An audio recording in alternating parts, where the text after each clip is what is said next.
My guest again today is Jusper Machogu from Kisii, Kenya.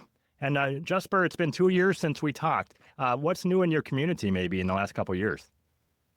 Oh, thank you for having me again. So nothing really has changed, although my community is now bigger and better. Of course, having access to electricity is a good thing. Having access to clean, free water is a good thing for everyone. At least my community has got a few 2 or 3 less problems to worry about. And that is a good thing. So you have been instrumental, right, in bringing things up in your community, including LPG for cooking for some people, right? Yeah.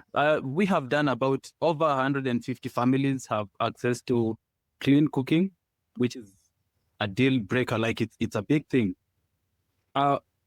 Just to keep you updated, an average family over here has got around 6 people, 4 children and their dad and mom. So that's 6 people. Imagine over 150 families benefiting from clean cooking, our clean cooking initiative. That is big. And then you do have the borehole going now, right? That last time I talked to you, I think people were having sometimes to walk a couple kilometers to water, but now not so much. And not so much. Right now, we have our community fetching water from here.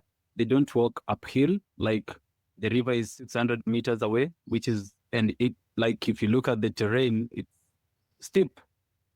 So at least now, because the borehole is located by the road, my community comes here, and most families have built houses along the road. They don't build houses by the river, so it's easier for them to get clean water. Yeah. So I've seen some videos that you've put up. Are a lot of people hauling the water back to their house in a wheelbarrow on the road? Or does anybody use motorbikes or any motors to do that? Okay. A few people use motorbikes, but then they don't get water from our borehole. So we have families around me who get water from here. We have richer families, not that very many rich families around here, but we have a few rich families. They can afford to get water from here. Okay, they can get water from here for free.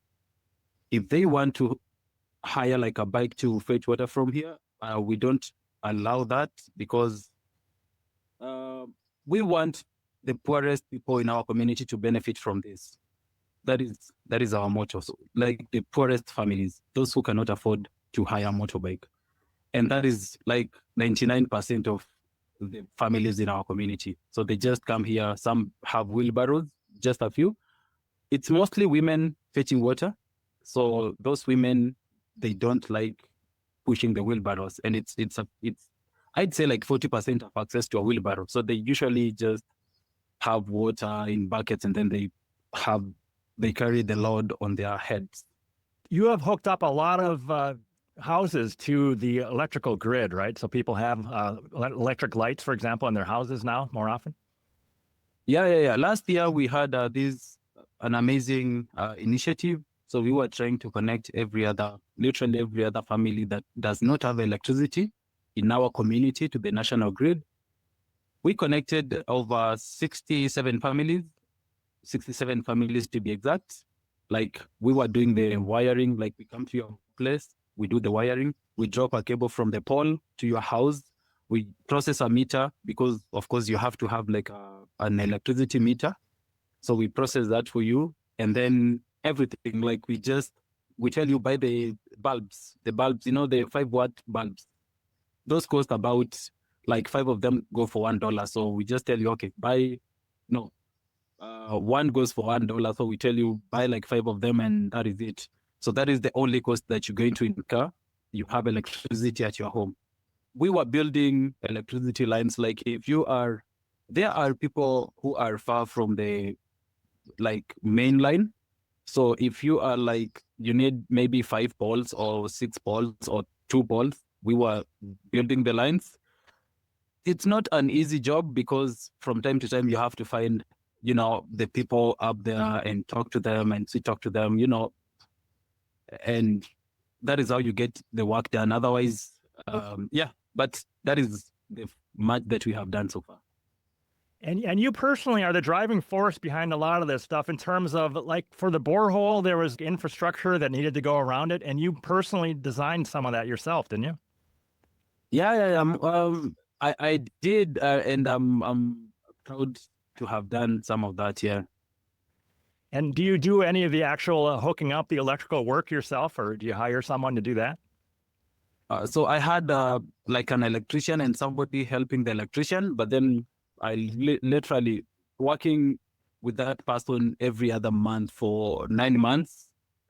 It like I'm now an electrician, a qualified electrician. Literally, I only don't have the papers. Like if right now I could go to some place, drop a cable from the pole to the house, do the wiring, meter installation, everything. Yeah, so I was helping around, but then I had a qualified electrician doing the job.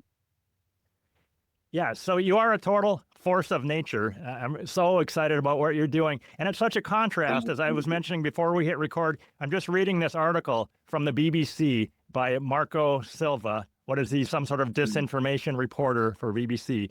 Total hit piece on you, saying that, let me read the opening line of this article. Climate change deniers have found a new champion in Kenyan farmer Jusper Machogu. They're talking about how you got, it said here as of this, you had $9,000 in donations. Some of them may have come from climate deniers. And it's like you're cashing in on this. While, again, what is this Marco Silva? He's a professional. He's making money doing this. He's probably made a lot more than $9,000 doing this. It's just an incredible hit piece, completely divorced from the truth as far as I can see. Do you agree? Yeah. So I talked to Marco and I didn't expect him, like I didn't expect him to do me dirty. Yeah, so I talked to him and I clarified because he was asking about me getting money from the oil industry. And he asked how I went to South Africa, how I attended the first energy conference in 2020, was it 2023, I think? Yeah. Right. So he asked how I got to the conference, and I said somebody paid for it, a friend paid for it, about 100 and maybe 150,000 or 200. No, that is in Kenyan shillings. So that is about 2,000 USD or 100 to 1,000 to 2,000 USD. Sorry. And then the rest of the money, the 9,000, so 7,000 is money that was fundraised in my GoFundMe. So back in 2022, I had like a GoFundMe. We created a page. I was supposed to go to the UK for my master's degree. That didn't get to happen because 2 weeks before my flight to the to the UK, the school that I was supposed to attend canceled my admission, and yeah, that was harsh because we had already paid we paid the school fees fully, we paid accommodation fully, flights booked, everything, medical checkup done, and then I think somehow it was related to me being like a climate denier or something. So the school didn't want to be associated with somebody like me because I don't know. It's the modern world. That is how the modern world works. So from the GoFundMe, we collected about 7,000 USD. Actually, I don't have access to the funds because the person who I trusted somebody. I told them, because I'm not in the US, I cannot open a GoFundMe account.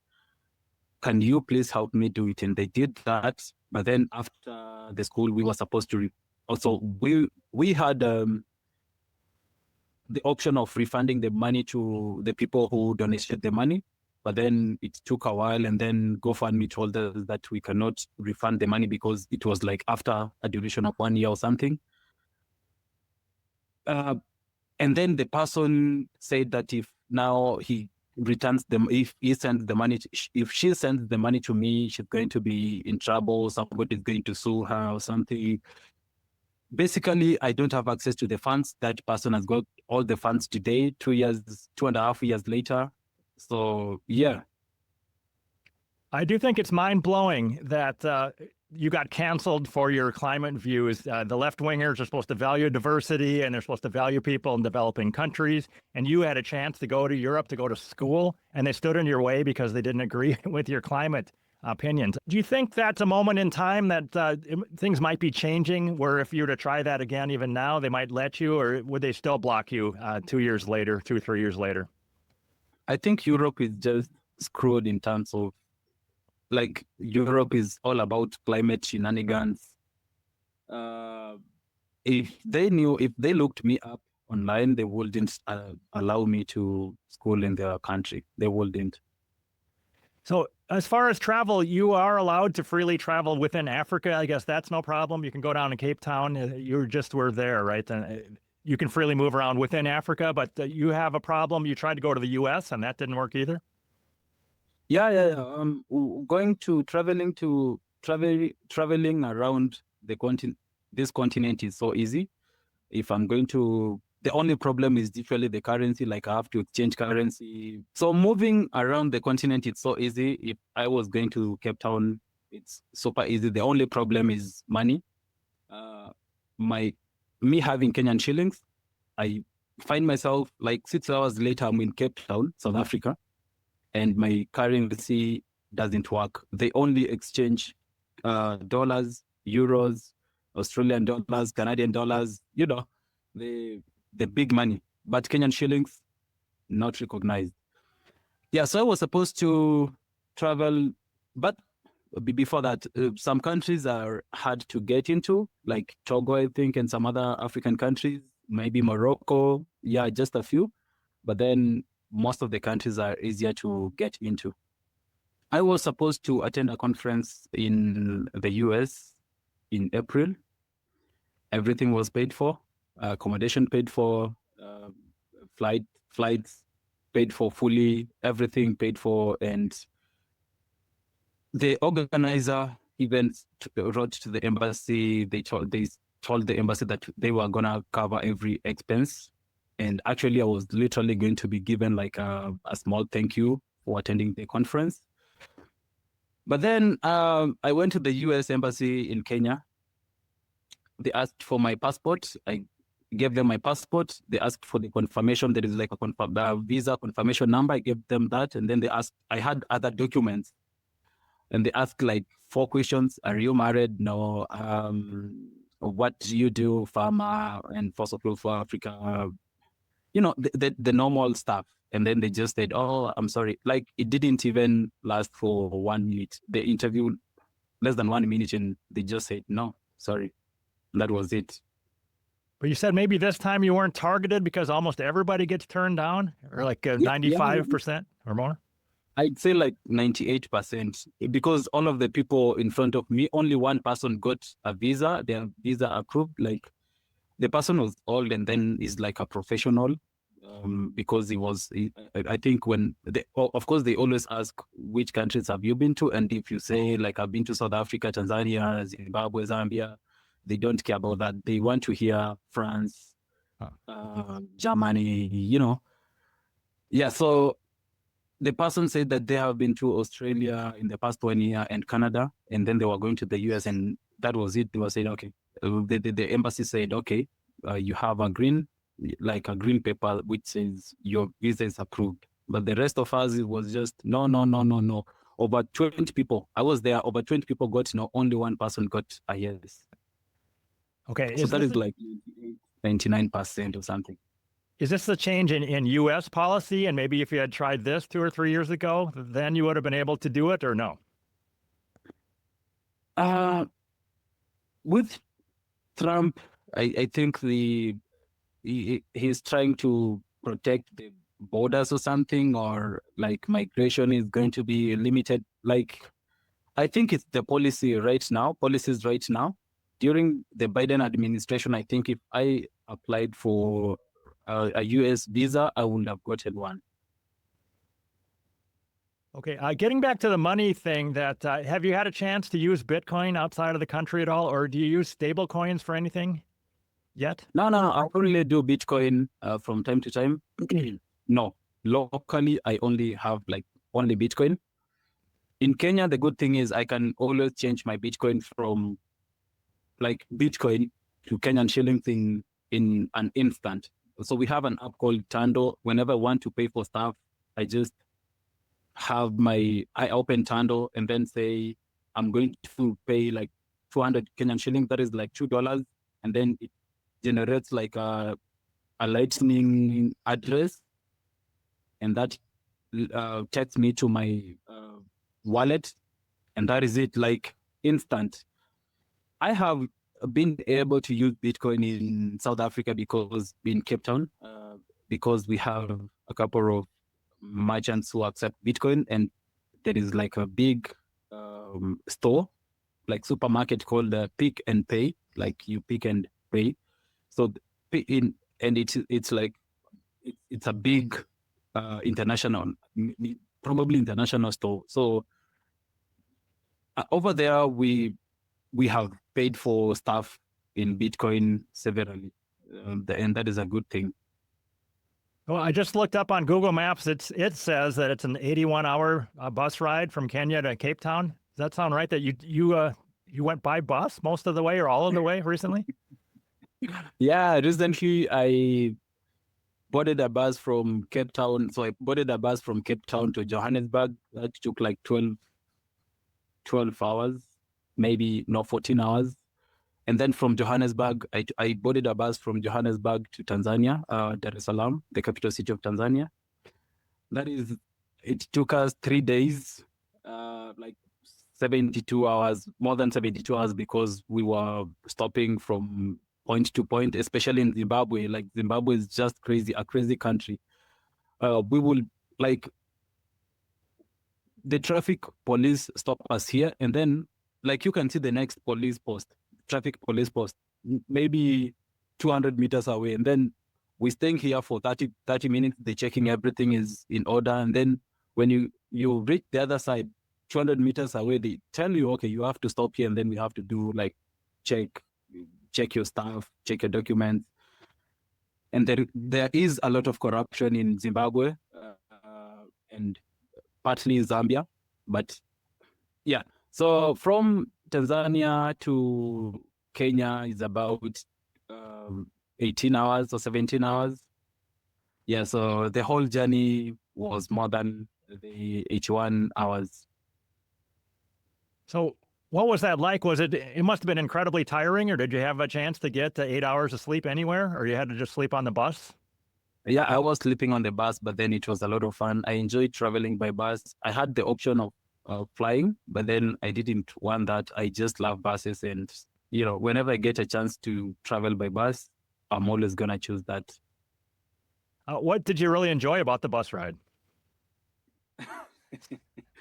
So in the bus that I boarded, so we have different buses. There is like Iriza I6S. Those are the most luxurious buses through the world. Maybe, yeah, that is the much that I know. So I managed to use that bus from Cape Town to Johannesburg. It was a smooth ride. And then so we have the Cape Ranges in South Africa. So when you are in the bus traveling from Cape Town to Johannesburg, you get to experience like the beautiful mountains. They look so beautiful. That is the one thing that I love about traveling by bus. The same thing from Johannesburg to Dar es Salaam. Like I was just enjoying the nature. At some point, we saw elephants crossing the road, giraffes feeding on stuffed thorns, gazelles, antelopes. Like we saw a lot of stuff just by taking the bus. Yeah, and then Chinese buses are so beautiful. Like that's just beautiful. They are the most. I think my humble opinion is Chinese buses are so superior. Like they're just superior. You board a Chinese bus and then you can just feel AC, the beautiful seats, the music, TVs inside the bus, and then the comfort. Like the suspension is so amazing, and yeah. So I just love buses. So I'm curious about internet access. Like right now, you're using your cell phone. This is cell phone internet access you're using. Did you have that for Yeah, much of the way, or did you, or not during all of those not days? How really. much access? Not really. I decided I didn't need the internet. I just said, okay, I'm gonna do it manually. Even when I went to Cape Town, I didn't get myself a SIM card. Like I didn't have a SIM card. So if I was leaving my place going to another, let's say the bus station, I just look it up because now from my hotel I can see, okay, this is where the bus station is, and I just walk to the bus station, and that is it. Like I don't have internet access. If I get lost, that is it. I did enjoy that because now that makes me be very keen. I have to know this building, that building, this way I passed by, and if I get lost, I can always retrace my steps back. And yeah, so I didn't have internet much of the way until I got to Tanzania. So in Tanzania, I just bought some roaming data bundles, and that was it. Are you using or know anybody who is using Starlink in Africa? So in Kenya, we have Starlink. There was a time when they got to the market. Yeah, it was during the Gen Z protest last year, June last year. That is when like it grew big, and every other person wanted to have like a Starlink internet instead of Safaricom. The reason was Safaricom is our it's an international mobile provider, like internet provider. But then it was working with the government. Like if you tweeted something negative and you said, okay, Ruto must go, and you wrote some stuff and maybe you are influential, the government was using, the CID was using Safaricom to trace you. And so people just hated Safaricom. It's only that we don't have worthy competitors. So when Starlink came, every other person who had the funds wanted to buy a Starlink kit, and that is quite expensive, by the way. It was going for around $600 when it launched, Oh. and then Starlink slashed the price to like $250. But $250 is still a lot of money, and every other month you have to pay like $50 for your internet, maybe $40 every other month, and so that is pricey compared to the local internet providers. But we have people using Starlink in Nairobi. There was a time Starlink was issuing new kits because I think it was like the number of people using Starlink were many, and then most of the people are complaining that their Starlink kits were not working, or the internet was very low speeds, like 2 Mbps or 10 Mbps. And yeah, so,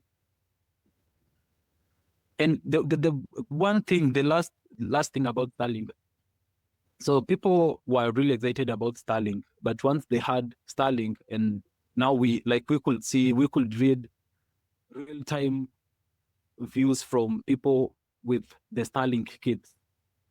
So the people were saying that they were getting horrible speeds, internet speeds, and that was not a good thing. It painted an awful picture of Starlink, like you're paying a lot of money for the kit, and then you're paying a lot of money every month.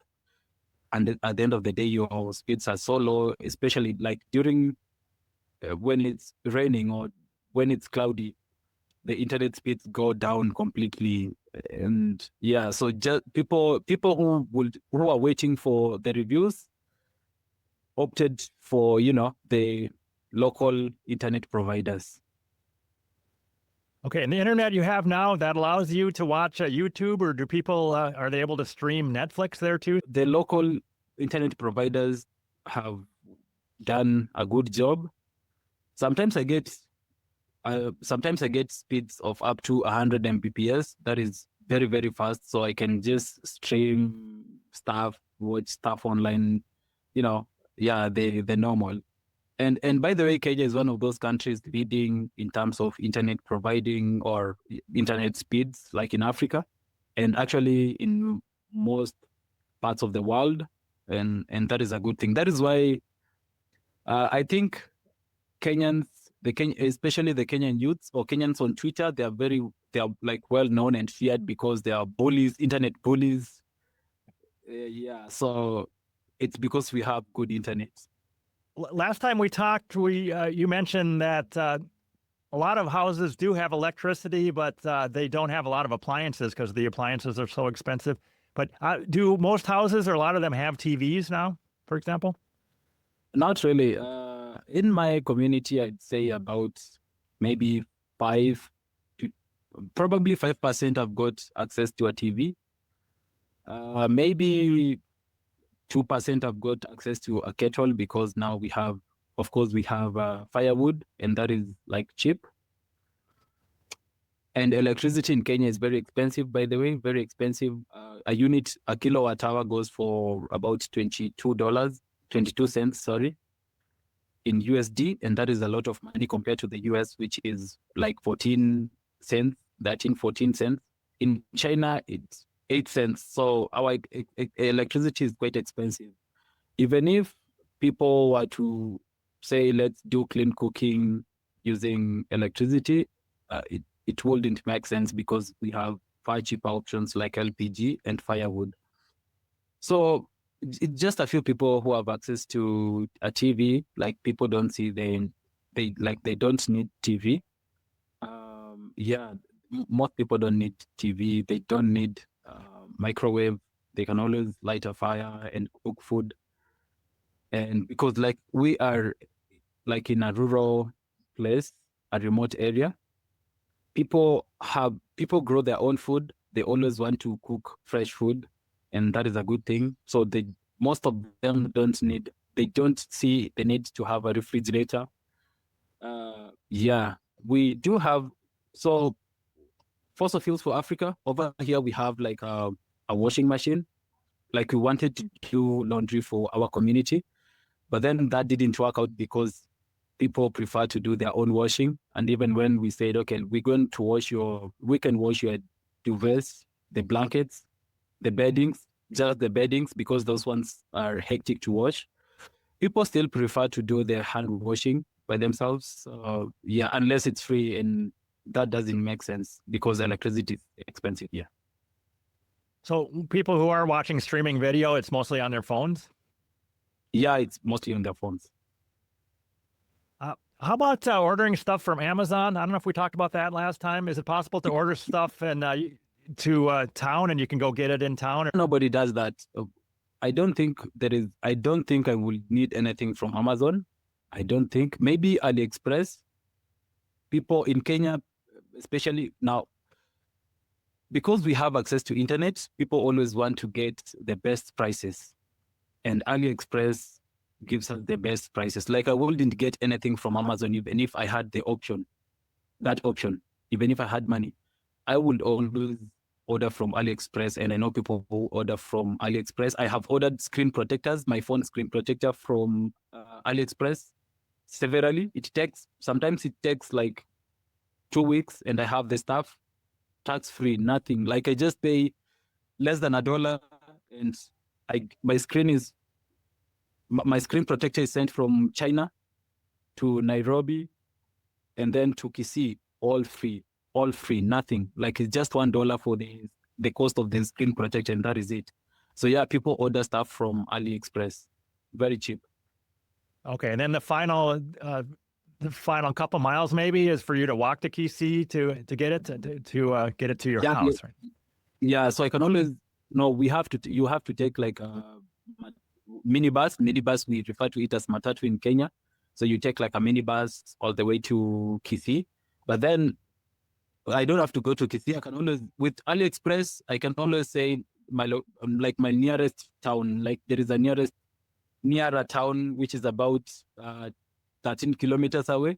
Sometimes, like if you have a contact of the person in that town, they can always bring it to 4 kilometers away from home, which is a good thing. How about, is anybody taking advantage much of online education? Yeah, the much I know about online education is most essays in most universities, especially the big universities, especially in the developed world, in Europe and Australia and the US, it's Kenyan people doing your assignments. Let me put it that way. It's Kenyan people doing your assignments, literally. Like if you are doing your master's, you have to write like essays and stuff like that. I know people who have completed university in Kenya, and because we have employment issues, they get online, they buy like an account, and then they start writing stuff for those people, like those scholars in those universities, and they get paid for the work. Although the job,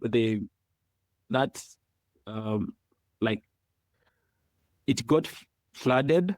There were very many people wanting to write essays for those people. I think DW or something did a documentary, and then they did a documentary on how witty Kenyans were doing stuff for, those scholars in Europe and the US and stuff. I haven't watched it, but then I saw it. So that is there for sure. My brother is in university, is in that year, he's doing IT. And from time to time, they have like 2 or 3 units that they study online. So the lecturer just tells them, we're going to have a class tomorrow, and then we're going to be doing it online, and then the whole thing is just online. So that is the thing. And it became popular during the COVID times, COVID-19, 2020. Yeah, because then people are not allowed to go to school physically, so they were told, we can always do it online. Yeah. So do you find yourself using the internet a lot just to solve problems in your everyday life, or YouTube videos about here's how you approach this problem, anything like that? Yeah, I do that. And the internet has been really, really, really helpful. And as a person who, like, I love to read. I enjoy reading a lot. So getting access to physical books means me going maybe to Amazon and buying like a book. So it's easier for me to study online. I read books a lot, by the way. Every other day, before going to sleep, like I have to listen to a book. So I do audiobooks, Audible. Yeah, audiobook. So I have to listen to a book before I can sleep. And whenever I wake up at night, I'm like, okay, I want to go back to sleep. 10 minutes, I time it like 20 minutes. I know by 20 minutes, maybe I will be off. So I enjoy reading, and I can only thank the internet, because getting a book all the way from the US to Kisii, Kenya is unimaginable. And you are using your phone for most of your internet access, or using a laptop for any of your Substack work yet? Anything? No, not really. I don't ever use my laptop. I bought a laptop about 1 year ago. I don't use it as much. I actually realized I don't need it. I never travel. Like when I went to Cape Town, I never went with it. Like I never need it. I only use my phone. It's easier. Like it's portable, and it's easier to work. Like typing is easier. Every other thing is easier using my phone.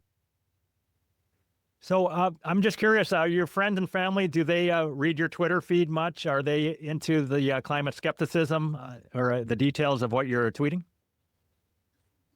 My family, of course, they have access to, like, they always go through my feed. I think my sister and my brother have my notifications turned on, and that is a good thing, because when your family supports you, of course, you tend to be proud of yourself and whatever you are doing. So, and I have a few other friends who follow my Twitter. I know politicians who follow my Twitter, because local politicians, they want to know whatever is happening and what my next project is going to be, or what I am up to. The politicians are just dirty people. Other than that, yeah, I wouldn't say my family or any other person I know is concerned about climate change. Like, these people have got far bigger problems to worry about. Like, in my community, let me just talk about my community. People are just worried about where their next meal is going to be from, how they're going to take their kids to school and pay their school fees, how they're going to, afford clothes, how they're going to get water, firewood, electricity, pay for the electricity. That is just it. They're not concerned about, most people I know over here don't really even know what climate change is, because last year it was raining in January. This year didn't rain in January. Next year is going like we don't know, but all the time we expect January, February to be like dry. The rest of the months are just rain from time to time. Sometimes it goes for 3 weeks, but then that is the longest, the rest of the year now. But in January, February, we expect like drought for 5 weeks, 6 weeks, maybe. That is it. And that is just the climate. Like people just know that is how the climate is. They're not alarmed about anything else. Yeah, so politically, people are not pushing back against you that this guy doesn't believe in the climate change thing. It's just even the local politicians are not thinking about that issue much. No. Nobody I know is thinking about climate change other than, of course, Ruto, our president. Yeah. is like a big climate change. What is him? Alarmist. Is going. I think when I was in Cape Town, there was a UNGA whatever conference happening. Okay. And so Trump said climate change is like a big scam. And he went on for like 30 minutes or something. And it was just saying, oh, it's a big scam. Solar panels and wind turbines are destroying our country, or they're destroying the electricity grid in Europe. And then Ruto stood up and said, at some point, I think he was given like the opportunity to speak. And he said, oh, climate change is real. Otherwise, there wouldn't be floods in Kenya. My country is facing floods and droughts. The only reason why Ruto says those things is because he needs money to loot, money for him. Free money, literally. It's free money. So people like Ruto, of course, will say, like, they say, if your salary, if your day-to-day livelihood depended on you saying climate change is real, nobody will say otherwise. Like it's real, even if they don't believe it, because you want a salary. So that is Ruto and a few politicians. So when I went to Cape Town, when I attended the Energy Africa Week this year, I met one of the energy ministers, not an energy minister per se, but like third after the energy minister. I can't remember. I think is the minister for petroleum and gas or something of the sort. Somebody Kinyo. So I met him after. So they had like a presentation. They were talking about a chat. They were talking about clean cooking access in Africa. And I attended that. And after the conference, I was like, oh man, I have to talk to this person because he's from Kenya. And then I just said, hello, I'm from Kenya. And then we were speaking in Swahili. Then he asked, what do you do? And I said, oh, fossil fuel for Africa. And he was, oh, thank God, you're not one of those climate people. It was like, man, BBC literally did a hit piece on me because I'm like the biggest climate denier in Africa. And he laughed, and then, he gave me his contact, and that was like a good experience. And I have met the Minister of Petroleum, Minister of Energy, I think, in South Sudan. I met him 2 years ago. And then the guy was like, I don't really care about climate change and those things. But then the government has got to do some other things. Like it's just, I would say, like protocol or something. Yeah, but most people are not really concerned about climate change. Not most people, like every other person except those who depend on the climate scam for a livelihood. So another thing I wanted to mention is that it makes me happy that you're getting this international exposure, because I think Jordan Peterson follows you on X and he's retweeted you. And you were on Safedean's podcast about Bitcoin, and you were maybe 3 years ago already on Alex Epstein's podcast, right? And you know Alex? Yeah. I do know Alex, and he's like a very nice person, a great mind. I attended one of his talks, and man, getting to meet people I adore one-on-one, like physically, is a good thing for me. Like I do enjoy that. I enjoyed meeting Alex, and yeah. So Jordan Peterson follows me and he retweets my work from time to time. He used to. Sorry. But I don't think he's online that much nowadays. Maybe illness or something. Yeah, his daughter posted that he had severe illness this summer. Yeah. Yeah, so he never posts that much nowadays. I think, yeah. And Saifadin retweets my work from time to time. He's a great guy as well. And the thing I like about him, he can always say whatever he wants, and he can say fuck you and the other things. Like, it doesn't matter who he's talking to, he just says things how they are. And that is a good thing. Most people try to, like, this. The thing I've noticed about the internet is, and that is a thing I don't like, is how people pretend. Like, you don't like somebody, but you just there because maybe you getting funding has got to, like, you have to say things, and you have to say those things in a particular way. The UN has done a good job in terms of marketing word salad. I refer to it as word salad, and from day to day, I see stuff like that, and then I'm sending them to my siblings. Links, like, somebody's just saying, an example. Somebody is saying having access to clean water is like a basic need or human right. That is what I would say. Yeah, whenever I do, like, my borehole, having my community having to clean water, that is what I usually say, like, it's a human right or it's a good thing. Yeah.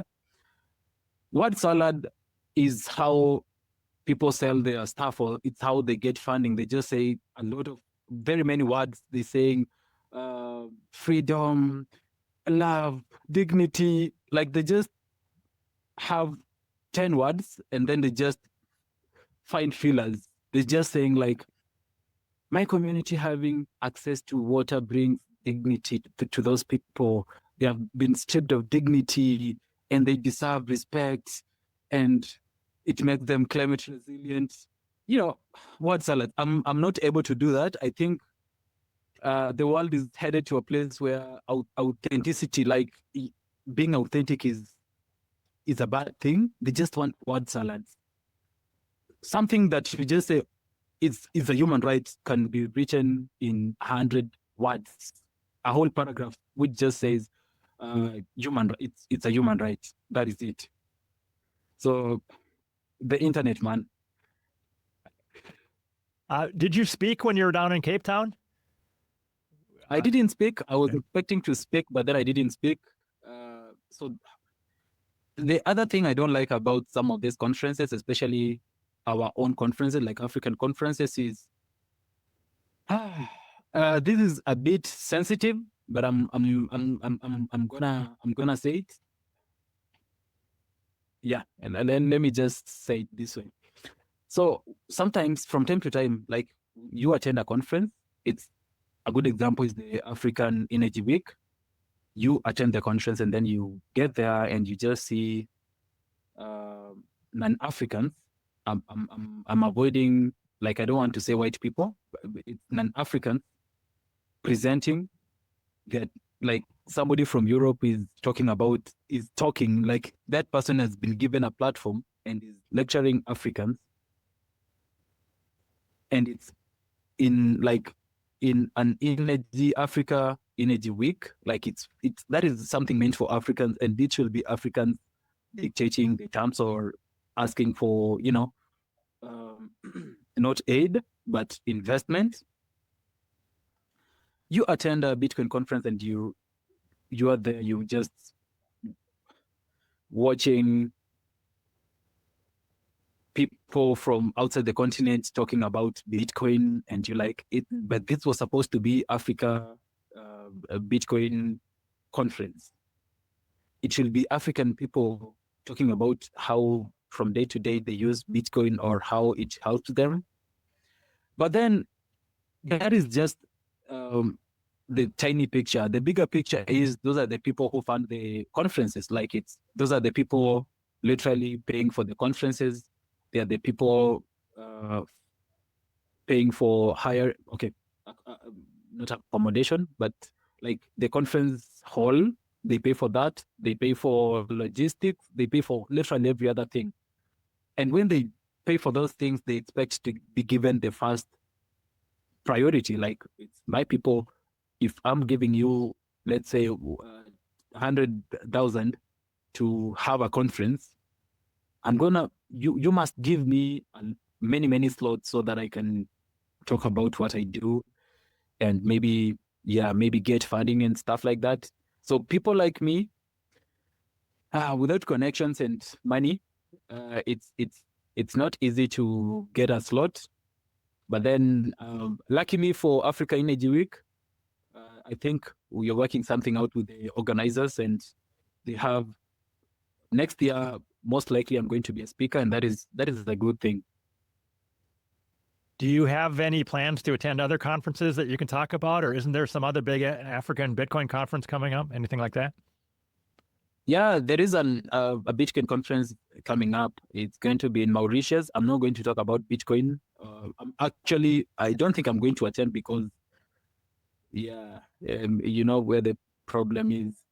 But then I look forward to attending. There is a conference that is going to happen in the US next year, April, I think, maybe April, March. It's an energy conference, energy freedom conference. I am looking forward to attending that. Hopefully, this time around, I can secure a visa. And there is somebody else who they want to host me, and then they'll have like a conference where I'm going to speak for like half a day or something. So I look forward to that. That is going to be in the US as well.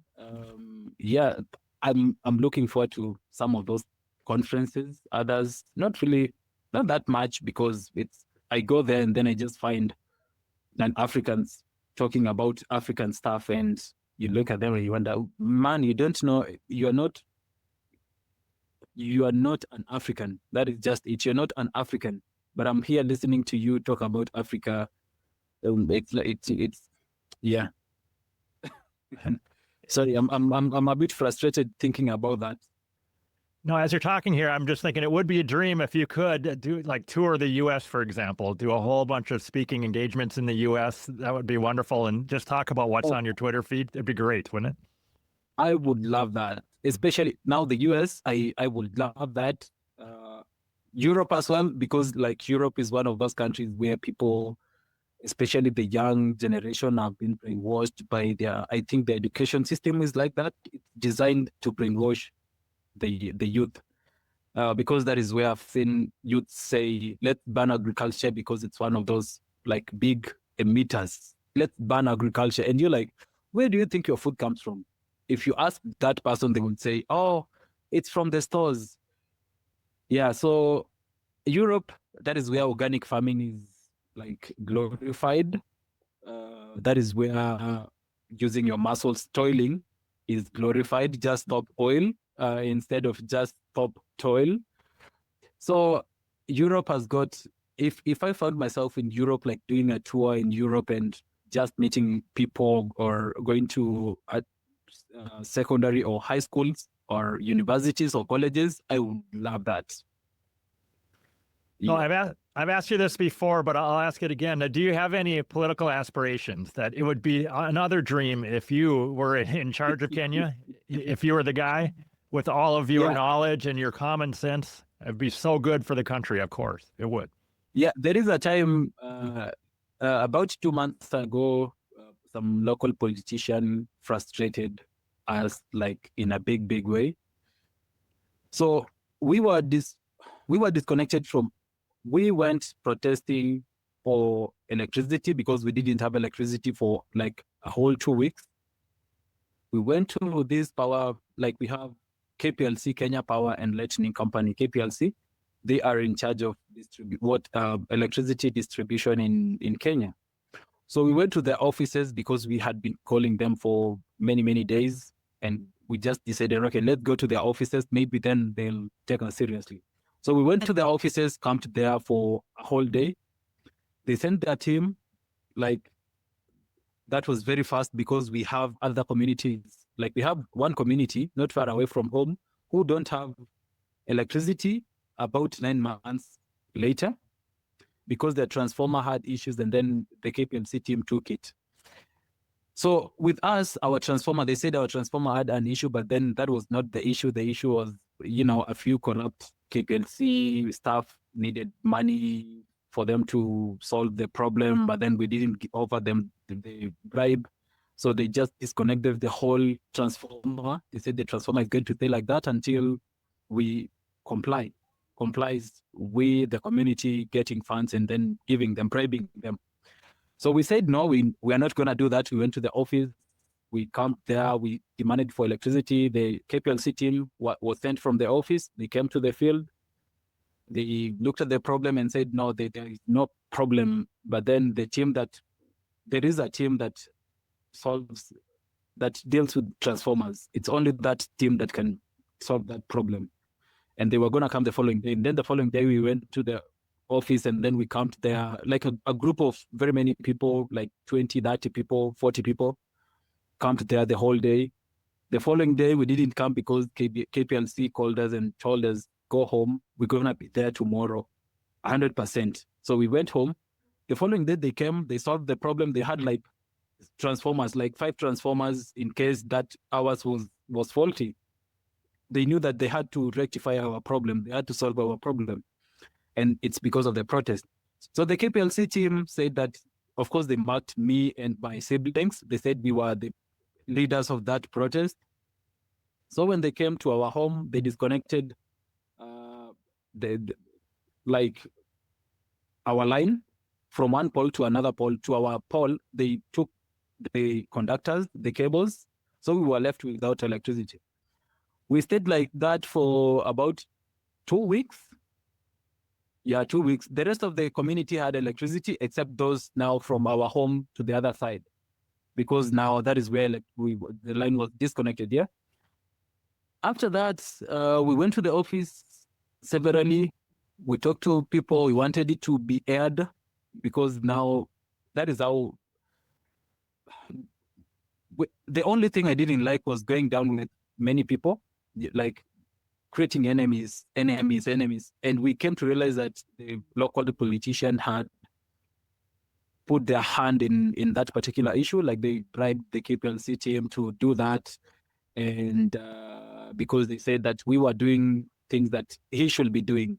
The local politician should be the one asking for electricity, and he should be the one connecting people to the national grid, and he should be the one providing clean, free water to the community, but it's us doing the job. So after that, we talked to some other people and the problem was solved, but we don't have electricity from the other side. We got electricity from another line, opposite side. But we have access to electricity now, and that is a good thing. At that point, because of the frustration, I felt that, man, I need to vie for that seat.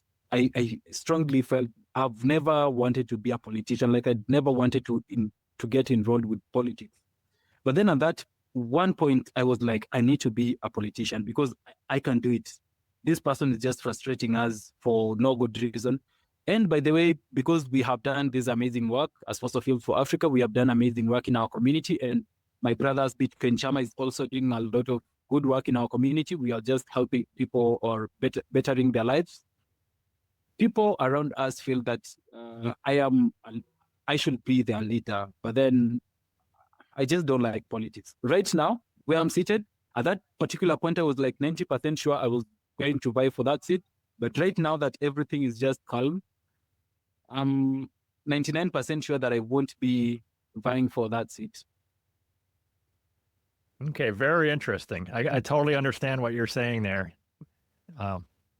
But yeah, maybe things will change. You're a young guy. You have so much life ahead of you. Yeah, maybe. All right, we're coming up to the end of our hour here. In the show notes, I'm going to put your X feed. It's Jusper Machogu, and your Substack, and you are the founder of Fossil Fuels for Africa with its own X feed. So I'll put that in there. Is there any special place that people should go if they want to donate to all the great work that you're doing in your community? At the moment, not really, but I'm hoping to have a website someday. I'm looking forward to that, and that way people can always access our work and how to help us prosper or grow as fossil fuels for Africa. But if anybody wants to donate or reach out or just visit Kisii, because we have that, they can always contact me. You just send me a DM on Twitter and that is it, literally.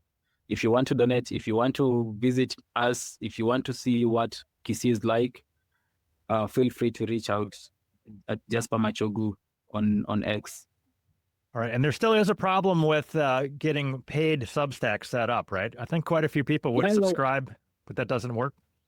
Yeah, it doesn't work. I gave up on that. And even Buy Me a Coffee, I was using Buy Me a Coffee.